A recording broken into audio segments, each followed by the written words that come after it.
Viewers, ఇవాళ నేను కుక్కర్లో simple and easy mutton recipe చూపిస్తున్నాను. ముందుగా కుక్కర్లో ఇట్లా 2 table spoon of oil add చేసుకోవాలి. అందులోనే 5 లవంగాలు యాడ్ చేసుకోవాలి. అలానే 5 ఇలాచి, అలాగే కొంచెం దాల్చిన చెక్క కూడా యాడ్ చేసుకోవాలి.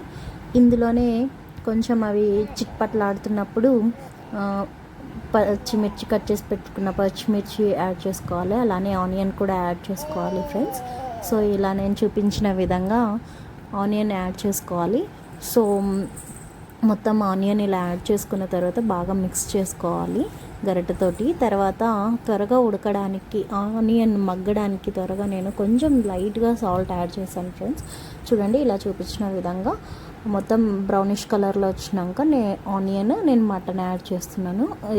ఈ విధంగా చూపించిన విధంగా మటన్ యాడ్ చేయాలి ఫ్రెండ్స్. చూడండి, ఈ విధంగా మొత్తం ఇలా పూర్తిగా మగ్గాలన్నమాట. సో మటన్ పూర్తిగా ఇలా ఆయిల్లో మగ్గిన తర్వాత నేను అందులోనే 2 టేబుల్ స్పూన్ ఆఫ్ అల్లం వెల్లుల్లి పేస్ట్ యాడ్ చేస్తున్నాను. చూడండి, ఈ విధంగా నేను చూపించిన విధంగా మీరు యాడ్ చేసుకోవాలి. తర్వాత ఇందులోనే చిటికెడు పసుపు కూడా యాడ్ చేసి బాగా మిక్స్ చేస్తున్నాను ఫ్రెండ్స్. తర్వాత కాసేపటి తర్వాత ఇందులోనే 2 టేబుల్ స్పూన్ ఆఫ్ కారం అయితే యాడ్ చేసుకుంటున్నాం. మేము కొంచెం స్పైసీగా తింటాం కాబట్టి 2 or 3 స్పూన్స్ ఆఫ్ కారం యాడ్ చేస్తానన్నమాట. సో ఈ విధంగా చూపించిన విధంగా మిక్స్ చేసుకున్న తర్వాత ఇందులోనే రుచికి సరిపడా సాల్ట్ కూడా వేసుకోవాలి ఫ్రెండ్స్. చూపించిన విధంగా సాల్ట్ యాడ్ చేసుకొని మిక్స్ చేసుకున్న తర్వాత ఇందులోనే ధనియా పౌడర్, టేబుల్ స్పూన్ ఆఫ్ ధనియా పౌడర్ కూడా యాడ్ చేసుకోవాలి ఫ్రెండ్స్. ధనియా పౌడర్ యాడ్ చేసుకున్నాక ఇందులో కొంచెం 1 టేబుల్ స్పూన్ ఆఫ్ జీలకర్ర పొడి కూడా యాడ్ చేసుకోవాలి. ఇందులో నేను హాఫ్ కేజీ మటన్కి నేను కప్ పెరుగు తీసుకుంటున్నా. సో గ్రేవీ రావడానికి ఇలా థిక్ కన్సిస్టెన్సీలో గ్రేవీ వస్తుంది అనమాట. చూడండి ఫ్రెండ్స్, ఎంత కలర్ఫుల్గా భలే ఉంది కదా. సో నాకు ఇది చాలా ఇష్టం అనమాట, ఇలా మటన్ చేసుకోవడం. అలానే ఇందులో కొత్తిమీర అండ్ పుదీనా కూడా యాడ్ చేసుకున్నాను ఫ్రెండ్స్. చూడండి, ఈ విధంగా బాగా మటన్ ఉడికిపోవాలి. ఇందులోనే మేము బాటిల్తో పోసాం. యాక్చువల్గా నేను చిన్న గ్లాస్తో పోసి కుక్కర్ మూత పెట్టేశాను ఫ్రెండ్స్.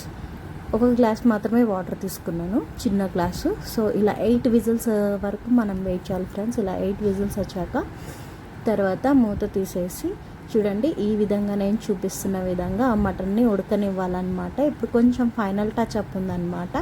ఇందులోనే మనం ఇంట్లో ప్రిపేర్ చేసుకున్న గరం మసాలా అయినా వాడచ్చు, లేదంటే బయట దొరికే గరం మసాలా కూడా యాడ్ చేయాలి. సో మేము టేస్ట్ చేసాము, కొంచెం సాల్ట్ తక్కువ అనిపించింది. సో రుచికి సరిపడా సాల్ట్ కూడా యాడ్ చేసేసాం ఫ్రెండ్స్.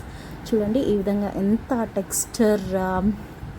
చూడండి, ఫైనల్గా కొత్తిమీరతో ఇలా టచ్అప్ ఇచ్చేసా.